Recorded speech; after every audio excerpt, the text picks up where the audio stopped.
Hello and welcome back to Aphaia's YouTube channel, the place where we talk about AI ethics and regulation. Today we'll be sharing an insight on the use of algorithm decision making in businesses and tips on how to stay compliant under the General Data Protection Regulation.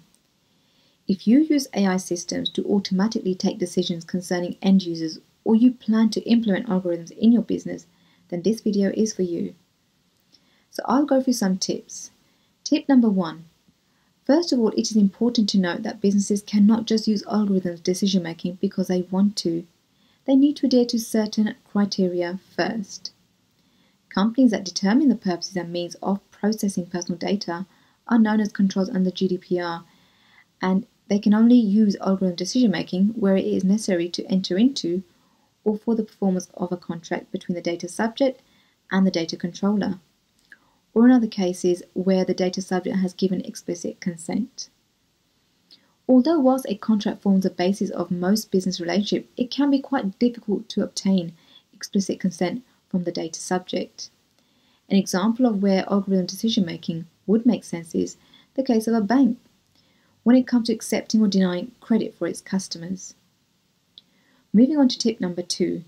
Before going ahead with your AI project or system, it is also important to note that you should provide the end user with the option of human intervention.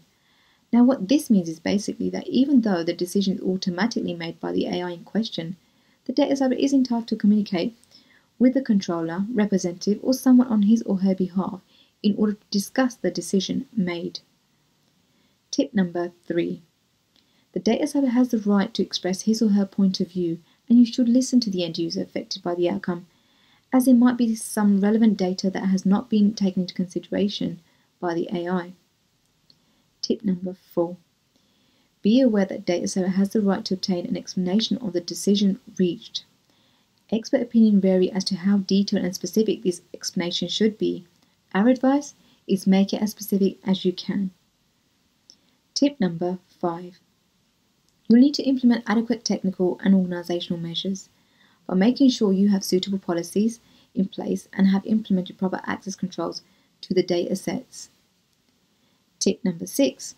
You should ensure there are not any discriminatory effects on the natural persons as a result of the use of AI. For example, have a look at the training data sets, weights or labels of the categories or variables before using them to build the system. Lastly, tip number 7. The use of algorithm decision making should never be used on the data pertaining to a child. This brings us to the end of this topic, and if you need assistance with AI regulation, Aphaia can help. We do offer AI ethics and data protection impact assessment. Check out aphaia.co.uk for more information. We will leave a link in the description box below. If you enjoyed this video, do like, share it, and be sure to subscribe to this channel for more content in the future. Thank you for watching.